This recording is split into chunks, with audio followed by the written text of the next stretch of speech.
कल की घटना के बाद जो हाई अलर्ट एक जारी हुआ हमारे स्टेट में, तो उसके मद्देनज़र रखते हुए जितने भी फटाफट हमने ये इंश्योर किया कि हमारे जितने भी जो एक रेलवे स्टेशन हो गया या बस स्टैंड्स हैं या जो भी पार्किंग लॉट्स हैं या जितने भी टैक्सी स्टैंड्स हैं, वहाँ पर हमने तुरंत प्रभाव से ये सुनिश्चित किया कि कोई भी अनक्लेम बैगेज या कोई लावारिस वस्तु नहीं पड़ी हो।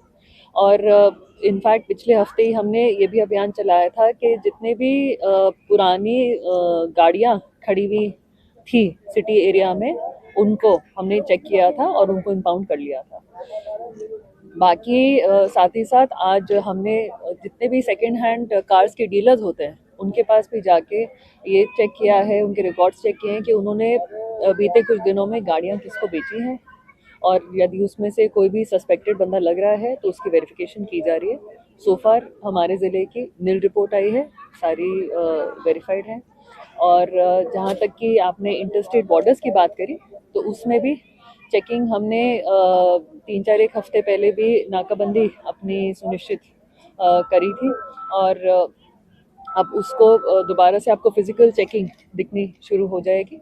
अदरवाइज उसको हम अपने कंट्रोल रूम से सीसीटीवी के द्वारा मॉनिटर कर रहे थे, बट फिजिकल चेकिंग भी स्टार्ट तो मुख्यतः कौन कौन से पॉइंट्स रहने वाले हैं जिस पर खास फोकस रखा जाएगा, क्योंकि जो ब्लास्ट का डिस्टेंस है बहुत दूर है, लेकिन किस तरह से पॉइंट्स की अगर बात करें पंचकुला की, तो कितना गंभीर है ये मामला, कितनी गंभीरता इसमें देखते हैं आप?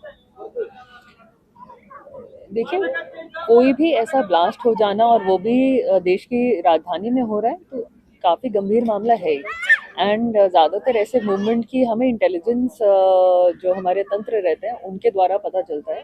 बाकी हम भी अपनी तरफ से एक पुलिस की प्रेजेंस हो, एक सतर्कता हो, कोई भी अगर सस्पेक्टेड मूवमेंट है, कोई भी सस्पेक्टेड लोग आकर हमारे एरिया में होटल्स वगैरह में धर्मशालाओं में रुक रहे हैं, तो उन पर निगरानी रखकर हम ऐसे इवेंट्स को प्रिवेंट करने की पूरी कोशिश करते हैं। और आपका जैसे सवाल था कि मुख्यतः कौन से ऐसे एरियाज हैं जहाँ पर ज़्यादा जोर दिया जाएगा, बजाय कि मैं आपको बताऊं कि स्पेसिफिक ये पॉइंट्स हैं, ये पॉइंट्स हैं, ये पॉइंट्स हैं, तो पुलिस की चेकिंग तो देखिए तभी प्रभावी है जब वो औचक हो और एकदम अनप्रडिक्टेबल तरीके से हो। तो मैं आपको बस इतनी अपना आश्वासन देना चाहूँगी कि जो भी ट्रैफिक हमारे यहाँ से गुजर रहा है हमारी तरफ से, चाहे दूसरी स्टेट सेंटर कर रहा है या एग्जिट कर रहा है, उस पर निगरानी रखी जा रही है। मैडम, अनआइडेंटिफाइड गाड़ियों की बात तो आपने की। हाँ जी। एक तो वो जो गाड़ियां पुरानी जो कुछ आप बता रहे हैं पाउंड की हैं, उनकी हाँ जी। संख्या क्या है? दूसरा, जो डीलर्स से आपने बात की है, हाँ जी। उसकी जो वेरिफिकेशन में कितनी गाड़ियां जो है वेरीफाई आपने सो फार अभी तक के इतने कम टाइम स्पेन में कर जी, ली है? इसके आंकड़े तो अभी मेरे पास नहीं मौजूद, पर ये वेरिफिकेशन ज़रूर हुई है सभी डीलर्स के पास, सेकेंड हैंड कार के जो डीलर्स हैं। एंड जो गाड़ियों के इम्पाउंड होने की जो संख्या है, जो हमने अभियान पिछले वीकेंड ही करा था, वो करीबन 12-15 गाड़ियां हैं जो इम्पाउंड की गई थी। काफ़ी सारी गाड़ियां जो हमने ओनर्स को ही ट्रैक डाउन करके उनको बोल दिया था कि आप प्लीज़ इनको ले जाएं। तो इसके अलावा मैम, जो गाड़ियों का हो गया, लेकिन जो बाहरी व्यक्ति यहाँ पर रह रहे हैं या कुछ समय से उनकी कोई जानकारी नहीं है लेकिन रह रहे हैं, हाँ जी, उन लोगों को कैसे आप आइडेंटिफाइड करने का काम करेंगे? उसके लिए क्या विशेष अभियान रहेगा? क्योंकि यही देखने के लिए मिलता है कि घटना तो हो जाती है लेकिन वो व्यक्ति कहीं और का रहने वाला होता है, जी, कहीं और से तार जुड़े होते हैं।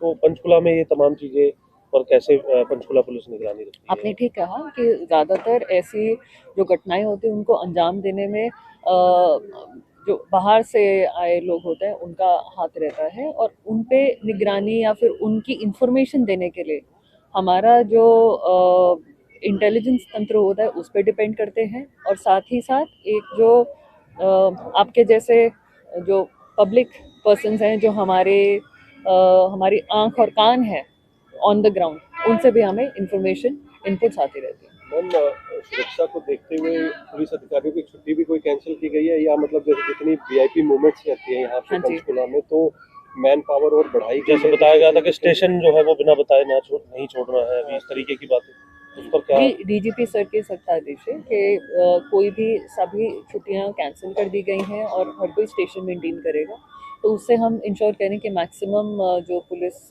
है वो प्रेजेंट रहे पंचकुला में। मैम कोई पुलिस बल भी बढ़ाया गया है नाके पर रिगार्डिंग इसी जो हादसा उसके रिगार्डिंग कोई चेकिंग के लिए? मैम जो हमारी पुलिस है प्रेजेंट, मतलब जो थानों में पुलिस है उसी की ही शिफ्ट वाइज प्रेजेंस जो नाकों पर है वो इंक्रीज करी जाएगी। इसके अलावा मैडम ड्रिंक एंड ड्राइव को लेकर के भी काफी कुछ डीजीपी साहब भी कह रहे हैं और हाँ जी। कोशिश आपकी भी रहती है, उसमें क्या स्टेटस अभी तक है जब से अभियान चल रहा है? जी, पंचकुला की हमेशा तुलना एक हमारे जो नेबरिंग डिस्ट्रिक्ट्स हैं या नेबरिंग स्टेट्स हैं उनसे की जाती थी। तो मुझे बताते हुए अच्छा लगता है और गर्व है कि हमने इम्प्रूव किया है, काफ़ी इम्प्रूव किया है। पब्लिक से भी जो फीडबैक मिलता है कि जी आप लोग बहुत सख्ताई कर रहे हैं, विच इज़ गुड ओनली। तो अभी हम अच्छा कर रहे हैं और आशा है कि आगे भी और अच्छा अपना लेवल बताएंगे। तो मैम बॉर्डर पर चौकसी बढ़ेगी और जो बॉर्डर स्टेट है उनसे भी कॉन्टैक्ट हुए हैं, जो अधिकारी हैं उनसे? देखिए जो एसएचओ लेवल पे और क्राइम यूनिट्स के लेवल पर जो कोऑर्डिनेशन है वो हमेशा रहता ही है। एंड साथ में हमारे Panchkula by the virtue of being a corner district and VIP movements की वजह से वैसे भी कोऑर्डिनेशन हमारा रहता ही है। बट ऑब्वियसली इसको मद्देनज़र रखते हुए और अच्छे से एक तालमेल बनाया जाएगा।